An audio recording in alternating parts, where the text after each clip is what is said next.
जय श्री कृष्ण। आज हम शुरू करते हैं श्रीमद् भगवद गीता का अध्याय 4 दिव्य ज्ञान। तो सबसे पहले कृष्ण भगवान की वंदना करते हैं। शांताकारं भुजगशयनं पद्मनाभं सुरेशं विश्वधारं गगनसदृश्यं मेघवर्णं शुभांगं लक्ष्मीकान्तं कमलनयनं योगविद्यार्णगम्यं वन्दे विष्णु भवभयहरं सर्वलोकैकनाथं। श्री भगवान कृष्ण अर्जुन से कहते हैं कि मैंने ये अमर योग विद्या का उपदेश पहले सूर्यदेव विवस्वान को दिया और विवस्वान ने ये जो ज्ञान था मनुष्यों के पिता मनु को दिया और मनु ने इसका उपदेश जो है वो इक्ष्वाकु राज को दिया। इस प्रकार यह ज्ञान गुरु परंपरा द्वारा प्राप्त किया गया और राजर्षियों ने इसी विधि से इसे समझा, किंतु कालांतर में यह परंपरा छिन्न हो गई, अतः यह विज्ञान यथा रूप से लुप्त हो गया। और आज मेरे द्वारा वही प्राचीन योग यानी परमेश्वर के साथ अपने संबंध का विज्ञान तुमसे कहा जा रहा है, क्योंकि तुम मेरे भक्त तथा मित्र हो, अतः तुम इस विज्ञान के दिव्य रहस्य को समझ सकते हो। तब अर्जुन कहते हैं कि हे कृष्ण भगवान, आपने कहा कि ये ज्ञान मैंने विवस्वान सूर्यदेव को दिया और फिर उन्होंने मनु को दिया, लेकिन विवस्वान सूर्यदेव तो आपसे पहले हो चुके थे। आप तो बाद में द्वापर युग में हुए हैं कृष्ण भगवान, तो आपने ये ज्ञान उनको कैसे दिया? तब भगवान कहते हैं कि अर्जुन, तुम्हारे साथ न जाने मैंने कितने जन्म बिताए हैं, कितने जन्मों में तुम अलग अलग रूपों में मेरे साथ रहे हो और मुझे वो सारे तुम्हारे रूप जो है स्मरण है, याद हैं, लेकिन तुम्हें वो याद नहीं रहे होंगे, वो याद नहीं रह भी नहीं सकते हैं, क्योंकि यदा यदा हि धर्मस्य ग्लानिर्भवति भारत अभ्युत्थानाय धर्मस्य तदात्मनं सृजामहम्। हे भारतवंशी, हे अर्जुन, जब भी और जहाँ भी धर्म की हानि होती है, धर्म का पतन होता है और अधर्म की प्रधानता होती है, तब तब मैं अवतार लेता हूँ। बोलो कृष्ण भगवान की जय। यहाँ पर भगवान ने स्वयं स्वीकार कर लिया कि मैं ही परम ब्रह्मा परमेश्वर हूँ। जब जब अधर्म होता है तब तब उसे मिटाने के लिए मैं जन्म लेता हूँ। परित्राणाय साधूनां विनाशाय च दुष्कृतां धर्मस्य स्थापनार्थाय संभवामि युगे युगे। भक्तों का उद्धार करने, दुष्टों का विनाश करने तथा धर्म की फिर से स्थापना करने के लिए मैं हर युग में प्रकट होता हूँ। भगवान कहते हैं, जिस भाव से लोग मेरी शरण में आते हैं उसी के अनुरूप मैं उन्हें फल देता हूँ। हे पार्थ, सभी व्यक्ति सभी प्रकार से मेरे पथ का अनुगमन करते हैं, यानी जो भगवान को जिस रूप में पूजता है भगवान उसे स्वीकार करते हैं और जैसी भक्ति करता है उसी के अनुरूप उसे फल देते हैं। इस संसार में मनुष्य सकाम कर्मों में सिद्धि चाहते हैं, सकाम यानी जिसका परिणाम उन्हें अच्छा मिले, इसलिए वे देवताओं की पूजा करते हैं।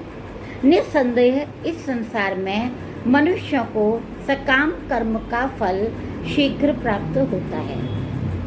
यानी यहाँ पर भगवान कहते हैं कलयुग है, कलयुग में आप कम से कम कर्म तो करो, तो सकाम कर्म करोगे तो भी फल मिलेगा। अब भगवान कहते हैं कि देखो अर्जुन, कर्म क्या है और अकर्म क्या है, इससे निश्चित करने में बुद्धिमान व्यक्ति मोह से ग्रस्त हो जाते हैं। अतः मैं तुम्हें बताता हूँ कि कर्म क्या है और अकर्म क्या है, जिसे जानकर तुम सारे अशुभ से, सारे पापों से मुक्त हो जाओगे। जो मनुष्य कर्म में अकार्य और अकार्य में कर्म देखता है, वह मनुष्यों में ज्ञानी है और सब प्रकार के कर्मों में प्रवृत्त रहकर भी दिव्य स्थिति में रहता है। यानी कर्म तो सारे सब प्रकार के करने हैं, लेकिन जो एक दिव्य स्थिति है कि हमें किस तरीके से स्वयं को मर्यादित रखना है, स्वयं को संयमित रखना है, तो वो ज्ञान जिसके अंदर है वो स्थिति में रहता है। जो अपने लाभ से होने वाले लाभ से संतुष्ट रहता है, जो द्वंद्व से मुक्त है और ईर्ष्या नहीं करता, जो सफलता तथा असफलता दोनों में स्थिर रहता है, वह कर्म करता हुआ भी कर्म में नहीं बदलता।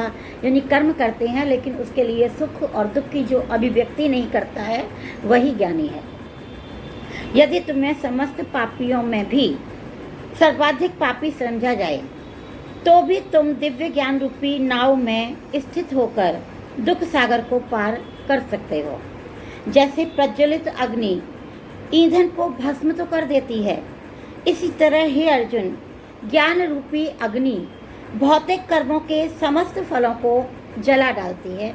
यदि हमें ज्ञान है, स्थिति को अगर हम कंट्रोल कर सकते हैं, संयमित रह सकते हैं, तो वो जो है हमारा जो ईर्ष्या भाव जो है वो जल के राख हो जाता है। जो श्रद्धालु दिव्य ज्ञान में समर्पित हैं और जिन्होंने इंद्रियों को वश में कर लिया है, वह इस ज्ञान को प्राप्त करने का अधिकारी है और इसे प्राप्त करते ही वह आध्यात्मिक शांति को प्राप्त करता है। यानी जिसने अपनी इंद्रियों को वश में कर लिया है, तो वह स्वयं ही कृष्ण भगवान को समर्पित हो जाएगा। जो व्यक्ति अपने कर्म फलों का परित्याग करते हुए भक्ति करता है, कर्म फलों का त्याग करते हुए भक्ति करता है, और जिसके संशय दिव्य ज्ञान द्वारा विनष्ट हो चुके हैं, वही वास्तव में आत्मपरायण है। हे धनंजय, कर्मों के बंधन में नहीं बंधता, अतः तुम्हारे हृदय में जो अज्ञान के कारण संशय उठे हैं, उन्हें ज्ञान रूपी शस्त्र से काट डालो। हे भारत, तुम योग से समन्वित होकर खड़े हो और युद्ध करो। यानी भगवान कहते हैं कि भगवान स्वयं कृष्ण परम ब्रह्म परमेश्वर हैं, और हमको हर चीज़ जो है, जैसे हम अपने हानि लाभ जो हम अपने माता पिता के साथ शेयर करते हैं, सब उनके ऊपर सारी जिम्मेदारियां उन्हें दे देते हैं। इसी तरह से हम अपनी सारी जिम्मेदारी अपने अगर भगवान को सौंप देते हैं और भगवान को सौंप कर फिर हम कर्म करते हैं, तो क्या होगा कि हमने काम कर लिया। जैसे हमने कहा बच्चे से कि बेटा दूध लेके आ, वो दूध लेके आ गया, उसने कर्म कर दिया। अब दूध मीठा है, खट्टा है, अच्छा है, बुरा है, ये तो सब पापा के ऊपर। तो इसी तरह से जो हमने कर्म तो किया, लेकिन वो उसका परिणाम अच्छा है बुरा है, हे ईश्वर, वो सब तुम्हें समर्पित है। तुम सबके अधिकारी हो, तुम जैसा चाहो, हम तुम्हारी संतान हैं, तो हमें तुम्ही ने जन्म दिया है, ये सांसें तुम्ही से चल रही हैं। तो हे ईश्वर, तुम जाहि विधि राखे राम ताहि विधि रहिए। हे ईश्वर, जिस तरीके से तुम हमें रखोगे, हम उसी स्थिति में रहने के लिए स्वीकार हैं।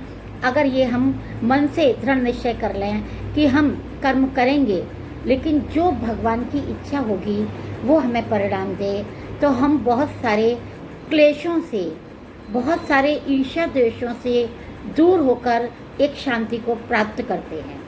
तो ये भी एक मनोवैज्ञानिक कारण हमको अपने मन को शांत करने के लिए भगवान ने बताया है कि जब परिस्थितियाँ हमारे कंट्रोल में नहीं हों, हम जिसको नहीं ठीक कर सकते हैं, तो उसके लिए दुख कैसा और सुख कैसा, तो जो भी है उसका जिम्मेदार प्रभु है, ईश्वर हैं। अगर हम ईश्वर को समर्पित कर देते हैं, तो हम उस सुख से और दुख से जो है ज़्यादा खुश और ज़्यादा दुखी नहीं होते हैं, और इस तरीके से अपनी लाइफ को बैलेंस कर लेते हैं। तो भगवान ने हमें गीता के माध्यम से इतनी अच्छी बातें बताई हैं जिससे हम अपने जीवन को सुचारू रूप से शांति के साथ व्यतीत कर सकते हैं। बोलो कृष्ण भगवान की जय। जय श्री कृष्ण।